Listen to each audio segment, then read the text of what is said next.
A black man who worked at a children's psychiatric hospital for children with severe emotional disturbances or psychiatric issues was ordered by his boss to pretend to be a mass shooter in a surprise mass shooting drill, which no one else was told about at the hospital. And then the cops got called on him and another one of his coworkers who was part of this unannounced surprise drill.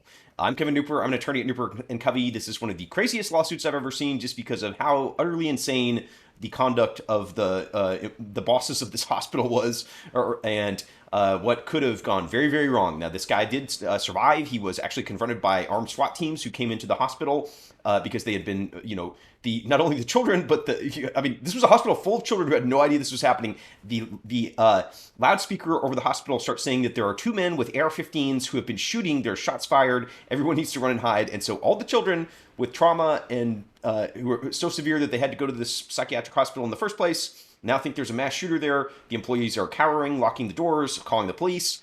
They all sound very, their emotion is real because they think that there's a black guy who's a mass shooter. That's what they're told over the intercom, and then another guy who's white who is not the one suing.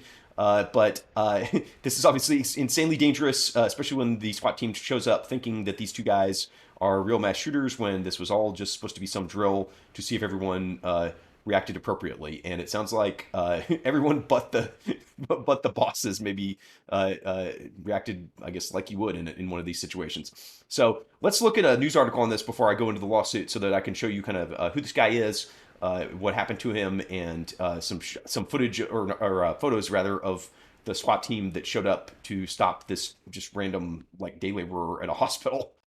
All right, here's an article about this lawsuit. And I'm going to show you what it alleges in a little bit. But you can see there's a little image of the guy who was ordered to portray the mass shooter. That he's being literally arrested by the cops. The cops are coming in. They actually have what looks like AR-15s. And his name's Brandon Woodruff. He was basically just a guy working at this hospital. He's not just some random guy working at it. Here he is not happy about this. I think he is. Fortunately, the police didn't. They handcuffed him, but they did not shoot him, which could have gone very differently. There's another white colleague who is not the one suing. Frankly, they both should be suing. But hopefully, Mr. Woodruff gets very rich from this because this is just really some of the craziest conduct I've ever seen. There's the state-run psychiatric facility for children. And then here's Mr. Woodruff again, who obviously has suffered some emotional distress from this, and frankly is very lucky to be alive, given kind of what happens when police just start charging in thinking that there's a mass shooter at anywhere. But it's especially worse at a children's hospital. Like you know that guy got very lucky that he's alive. And so here's a copy of what's called the complaint. This is in any lawsuit. The first document you file is called a complaint, and it lays out what the plaintiff is alleging. Here you can see that it is Brandon Woodruff, who is the plaintiff. Let me pause this a second and see if I can zoom in so y'all can see this a little better. Okay, that's a little more legible for anyone who's watching the video and not just sort of listening in the background or whatever. But there you can see this is filed in Michigan in Wayne County, so it's in state court, and they're asking for basically like a lot of damages and injunctions not to do it again. Injunction just means an order, don't do this stuff again. So this says that the Hawthorne Center, a children's psychiatric hospital owned and operated by the Michigan Department of Health and Human Services, treats some of the most vulnerable children in the state. Its patients tend to be hospitalized with severe psychiatric conditions necessitating residential treatment of 6 months or longer. And many of the patients are children in the foster care system assigned to the hospital through the juvenile justice system or victims of extreme abuse.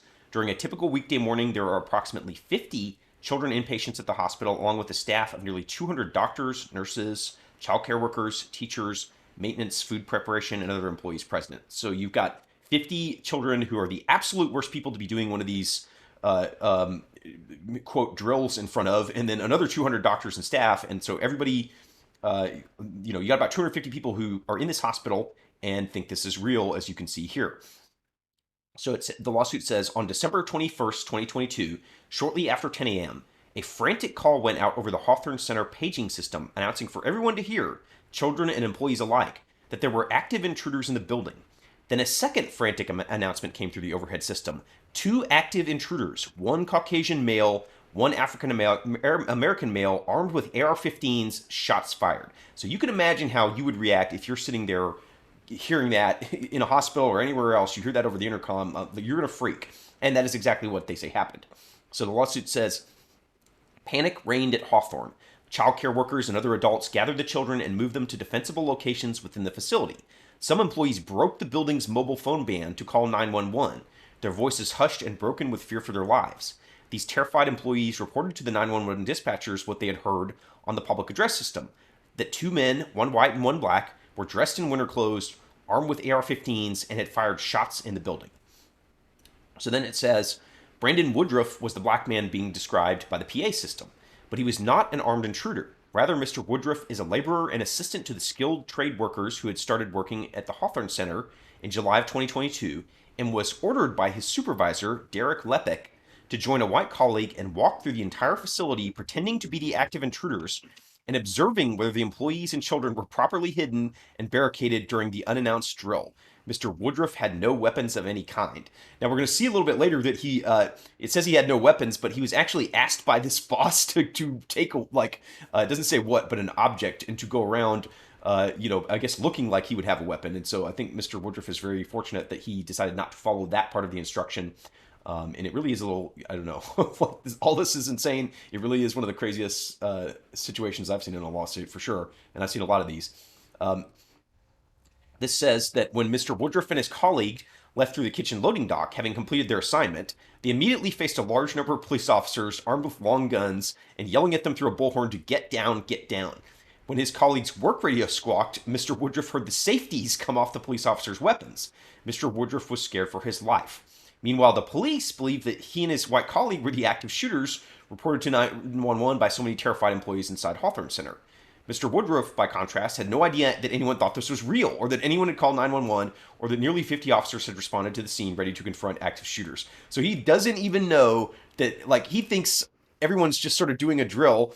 He's just walking around the building, making sure people are barricaded in. They all think he's a shooter, and then he walks out, and, the cops are like, safety's off, ready to just sort of blow him away. We are all very lucky that this did not go the way that it probably could have, and I think it, frankly, was more likely that something very bad would have happened here. So he says, fearing for his life, Mr. Woodruff did his best to comply with the anxious, sometimes conflicting orders from the police officers, getting down on the ground, then moving slowly towards them with his hands raised, and finally lifting his shirt and turning around several times to show that he was not armed. Mr. Woodruff was handcuffed, hands behind his back, and kept under police control for nearly an hour as authorities sought to sort out the confusion. So that is obviously not good. And you can see who he's suing.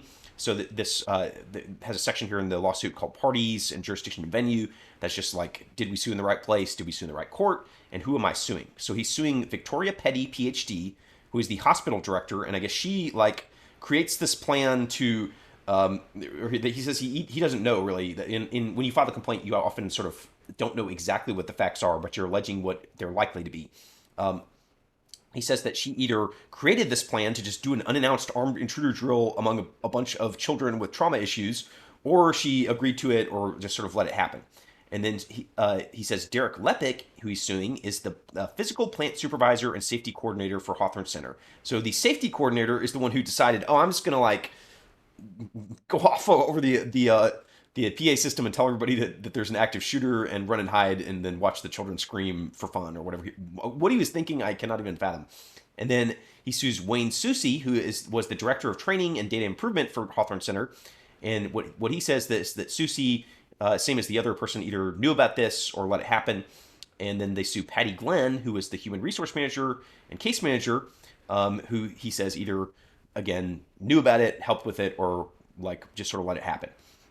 And frankly, the fact that this could ever occur is somebody messed up big time. Which one? Who knows? Sometimes you don't know the exact details, like I said, when you're suing. But he does know, and I think we can all agree that somebody messed up. At least this Derek guy did not do the right thing on this. So here's a little more details on what happened. So they say it's in Michigan. They say again there's 50 children who are sort of confined there. He says they all suffer from extreme psychiatric conditions, including trauma, mostly from abuse. They have severe mental illnesses. They require 24/7 care. So this isn't like people just in a rehab or something. This is like children who are really, really in a bad spot, such that they are kind of confined there. because they need serious treatment. And you can see they have 4 adults for every 1 child. So this is, again, very serious cases. And a security guard. They have limited exterior exits, so perimeter fencing, and that's all to like keep the people, the patients, the children from getting out. And then they say that he says, Woodruff says, that from time to time, the Hawthorne Center, much like any other school or hospital, conducts safety drills to ensure that all staff and children in the facility understand how to respond in the event of an emergency. And those drills include active shooter drills due to the sad reality of there being active shootings, and that there's targets of gun violence or hospitals are. And they say that basically people are afraid of this stuff, and so they do these drills. And that's fine. That, doing a drill, if everybody knows about it, is not. I mean, it may not be something to do with at the psychiatric hospital anyway with these children, but at least there's some control over it, and it's not as totally insane as this. So he says that they've done these drills before, but they gave them advance warning, because precisely what you would just, like what I just said, and that's just what a normal person would think, is that if you've got children who are extremely vulnerable, it says they're sensitive to traumatic stimuli, even a announced drill is going to be traumatic or could be traumatic, and you've got to control that. And he says that normally they would actually call the police and the fire department, which again, like just basic common sense. It says that that actually the American Academy of Pediatrics, which is sort of like doctors who treat children, recommends eliminating the children's involvement in these kind of drills and instead conduct them like a fire drill so that people are more calm and it's not just crazy. And then he says that even with like that approach of being more calm, these kinds of children who have this high traumatic experience are going to need special accommodations, and you have to tell their parents about it. You have to tell the staff about it, and that is just sort of obvious stuff. So what does he say happened that they did wrong here? So it says here that basically they ordered this unannounced drill, but they don't do what they used to do, because in the other drills they give them the warning. This was supposed to be a surprise drill, and the only people they announced it to in advance were these supervisors, and they gave them strict instructions to not to tell the subordinate employees or the children. And then they say that one of these defendants directed the front desk clerical worker, so whoever, like the receptionist is, to make that announcement on the paging system, to pretend she was genuinely afraid, and to make an and basically to announce this armed intruder. So it sounds like all these people he's suing, the senior people at the hospital, at least knew, like, hey, there's going to be this surprise drill, and that kind of just, in terms of fault, it's like there's 4 or 5 people he sued. Somebody should have looked at that and just had some ounce of common sense, and it makes you wonder, like, how are these people allowed to care for children or run a hospital if they can't figure out that this is a bad idea? It seemed I'm just kind of amazed a little bit that any human being would think that this was a good idea, but it looks like we had about 5 of them who are in charge of trying to like run a hospital. How it happens, governments run interestingly sometimes, and so this says that they had the defendants knew that basically that the healthcare workers are all going to freak out because it's their job to protect the kids, so they're going to go start trying to do that when they find this. They knew that there would be the following predictable consequences, and I think these all are pretty predictable. The children would become terrified and act out in unpredictable ways that would create danger, that the children would have terror and trauma and have emotional distress and post-traumatic stress. So they basically probably like ruined some of these kids' lives, to be honest. It's like a really, like, imagine that. They really probably did, because they're already in a bad spot, and then you just drop this in the middle of it. The employees on duty would fear for their lives. Other adults would fear for their lives. The employees would take the steps they'd rehearsed in prior drills to barricade themselves. So that's what people are going to do if they hear a mass shooter. Everyone's just going to freak out. And that the employees would basically like have no freedom of movement because they'd lock themselves up for the whole day. And you would cause immense psychological injury, which would be long lasting and impermanent in some of them. And that is absolutely true, I think. So then they get into the exact details of what happened. They say that between 10 and 10:30, this clerical worker who was supposed to like keep it all secret goes and makes the announcement over the PA system. She fakes the fear and starts saying this stuff about the active intruders. There's a white guy, there's a black guy. They got AR-15s. You can see that 2 active intruders, 1 Caucasian male, 1 African American male, armed with AR-15s, shots fired. And he says he thinks the voice that said that part of this, I guess like the receptionist says there's active intruders. Then this guy Derek Lepick, who's kind of the main one behind it, the safety officer, decides to make that announcement, specifically saying it's these guys. Everyone freaks out. The employees call 911, like they said. It says that the law enforcement shows up with like the SWAT team, tactical body armor. They've got no notice. They have no idea this is even happening. The employees then see the cops, so they like freak out even more because they're like, okay, obviously this is real. They barricade themselves. They start texting their final messages to their loved ones and hide in the barricades. So just think about how, I mean, you probably would do that if you like are barricaded in. Someone's telling you everyone's getting shot. You are literally, give my wife my love kind of thing over the text message. How does that feel to somebody? And there is actually a class action, by the way, from the same lawyers. It looks like on behalf of a lot of the people who are in this hospital. So hopefully, many of those people and those children get some money on this as well. That is, people sometimes say like, "Oh, lawsuits are bad. Oh, there's frivolous lawsuits." Sometimes there are, but this is to me when I look at this one, this is a scenario where like you really like you got to root for these people getting some money because this stuff should never happen, and the only way to stop it is making sure that they do. So then they say basically at 11 a.m. So after like half hour of this, they announce like, oh, okay, this was just psych. This is all a joke. It's not real. And then another voice says it was all a drill. The building's clear. And then the guy who did it, Derek Lepic, later the day gets all pissed off and gets mad at everyone for overreacting and calling the police when he surprised them and told them that there were people running around with AR-15 shooting at them.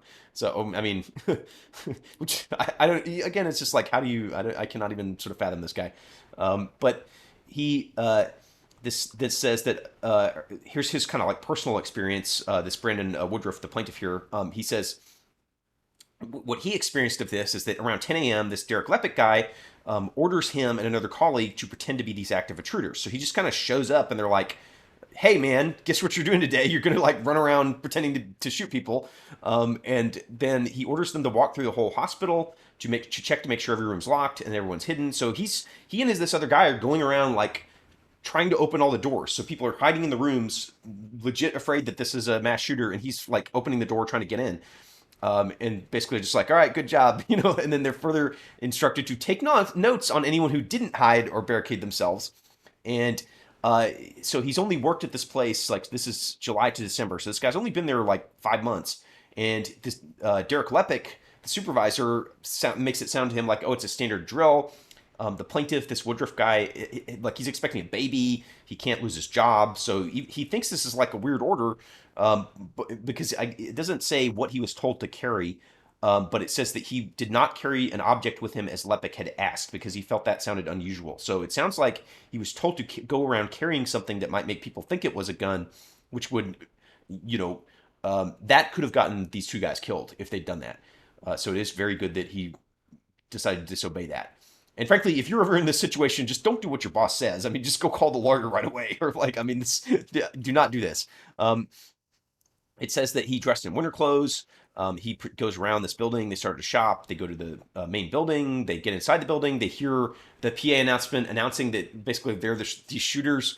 Then he just goes around trying to look in all the windows and doors, checking the doors, see if they're locked, dividing themselves up to go through every door. He doesn't know that it says Mr. Woodruff had no idea that the people in the building had not been warned of the drill and did not realize it was a drill. He also had no idea people were calling 911 and giving his description because he's looking in windows, and so people are calling 911 and being like, look, there's this guy, and the description of his colleague. And then when they're done, they're just like, okay, we're done, and they just walk out the loading area and get confronted with 8 patrol cars and a bunch of police officers yelling to get down, and kind of what he said above, where like he's fearing for his life. He again says he activated his Apple Watch to call his wife to record what she heard because he feared for his life and he wanted to ensure that his wife heard the last moments of his life as so many officers pointed guns at him. So think how horrible that is, what that felt like for him in that moment. That is why I say I think he deserves a lot of money on this because that is truly a horrible thing to do, not just to him, but to these hundreds of people in the building. And then again, like he said earlier, the radio goes off. So imagine how scared that is when the safeties come off and he hears these people, the cops. I mean, this guy probably thought he was dead. And like I said, could have been. Then they frisk him. They start yelling at him. They search him. They handcuff him. He's trying to tell them what's going on. They're just like, whatever, which probably they would be like, whatever, because you got 50 people calling you saying it's this guy. and I don't know. I mean, everyone in this is freaked out. And then he is talking about his injuries and damages, which we can all probably, everyone would, but the hospital supervisors are going to agree this is not a good idea. He says this Dr. Petty that he was talking about earlier, who kind of runs the place, sends an email after it that says, This morning, an active intruder alert was announced on the overhead system. Although this was a drill, it was not announced as such. Understandably, many in the building became frightened and some contacted 911. A tactical team responded to these calls and arrived armed and in full gear. I want to convey how deeply sorry I am that this occurred and for the stress it's caused. I spoke with many of you today and hope to reach out to others in the next few days. I know this has touched you all in different ways. And as Mr. Woodruff says, being touched does not begin to describe it. He says he's had anxiety, fear, depression, and even suicidal ideation. He's not been able to find mental health care. He's had to take off from work. And then he was informed that he didn't qualify for new parent leave because he took days off after he was like nearly killed by the cops and calling his wife on his Apple Watch to tell her he loves her before he dies. But no, you can't go off for new parent leave. You're gonna have to come in and I guess do more mass shooting drills or whatever they want him to do. Um, then he says he went to a clinic for workplace injuries. They told him like, yeah, you've got depression, you are close to suicidal. And then they say the government interfered with their efforts to treat him for it and denied their request for treatment. And then he still has to go to this work even though it makes him have anxiety attacks because he doesn't have the money to like support his new family and his new kids. And then he sues under a few legal claims. If you're interested in law, these are like gross negligence is um, so negligence, just to kind of understand what he's suing for and what you can sue for if you ever are forced to pretend to be a mass shooter or really just anything. Gross negligence is sort of a high level of what is called negligence. Negligence is when you do something where you kind of violate what they call a duty of care to people around you. It could be like really just like think like a car accident. If you have a duty, they call it a duty of care to like act with carefully to not injure other people, not just physically but just in general. And that's called negligence if you don't follow that. If you speed, if you do 90 miles an hour down the highway, you are violating your duty of care because you aren't being careful about the risks that that could have. Gross negligence would be like doing something really extreme. Like let's say you got in a race car and did 200 miles down the highway or whatever a race car can go. I don't know. That would be gross negligence because it's not just like being a little negligence, like you're just over the top. And I think that's probably absolutely true that what these guys did here was that. And that gives you sort of gets you around some sort of legal protections people can have, like waivers in a lot of agreements are voided in many states by if you are gross negligent. You can't sort of like make someone, um, you can't get someone to sign away their right to sue you for just like absolute reckless conduct. Not in every state, but in a lot of them. This is kind of arguing they willfully disregarded common sense, and that's why they're grossly negligent, and that is also almost certainly true. They use intentional infliction of emotional distress, which is where that's just it's a what's called a tort. It's a way to sue someone, which is when you intentionally inflict emotional distress on people, and that's a real complex area of law. But I think that this case is in general pretty obvious. The one wrinkle in some states, and I don't know about Michigan, is that a lot of states require there to be like a physical injury, although that what might qualify as him like basically sort of shoved around by the cops and detained. And it doesn't have to be like a full-on injury, just like some physical contact usually is like the requirement. And we'll see if lawyers talk about that. It may not be a requirement in Michigan because he doesn't talk about it. There's some states make it have that happen, some don't. Another one is false imprisonment. So you'll notice sometimes these things are like literal crimes, but then you can also sue as a private individual. And false imprisonment is one of those where that just means you basically confine someone or keep them from moving, or cause them to be kept from moving with no justification. You can see it says lack of good faith, and so that's exactly what happened here. Is he was basically held by the police because these guys acted like idiots. Is the only way to describe this. And then they say, "Give us damages," and really they should. What's the takeaway from all this? I mean, I'm actually like a little bit surprised at how insanely incompetent these sort of 4 or 5 people who were running this facility are. I mean, I hope that they are all stripped from their positions, but it is scary not just that they did this, but that like people who are that just dumb. I mean, there's no way to describe this other than just phenomenally stupid people to think that this is a good idea to send these guys out here to a very high chance of their own deaths, and to just basically ruin the lives of a bunch of children who are already in a lot of trauma. The fact that those people all as a group thought this was a good idea or even like a tolerable idea is kind of insane. And I think the state of Michigan really maybe ought to start reviewing who they've been putting in charge of these hospitals if that is what is happening. Certainly they should pay people money. Not just as I'm a plaintiff's lawyer, so I'm a little sympathetic on that side sometimes, but this is just like so egregious. And part of the reason that you have us plaintiff lawyers in society. And frankly, when I was growing up, I thought things, I was a little more like, oh, there are all these frivolous lawsuits. And when you hear more details about them, sometimes like the McDonald's coffee lawsuit's a good example where it was a big, oh, this lady was suing because she got coffee spilled on her lap. But when you look in the actual facts of the case, it was kind of an insane case what happened to her. Where McDonald's like knew they were burning people, hundreds of people. They were burning them with coffee, and they just didn't care. And then she got severe injuries. And then they had the gall after it to run around going, "Why would anyone sue us?" And this case is one where hopefully they do not have the gall to do that, and they just pay up to this guy and to these kids and to everybody. That's what I think. And whatever y'all think, you can comment if you disagree with me. If you want to see more videos like this, hit subscribe. This is my 50th video, so I picked the craziest one. So there's, I've been told I should do celebration, but that's my celebration, is pick the most insane lawsuit I could find. And I'll keep making them. So subscribe and you can see more, or you can watch one of these end screen ones that pops up.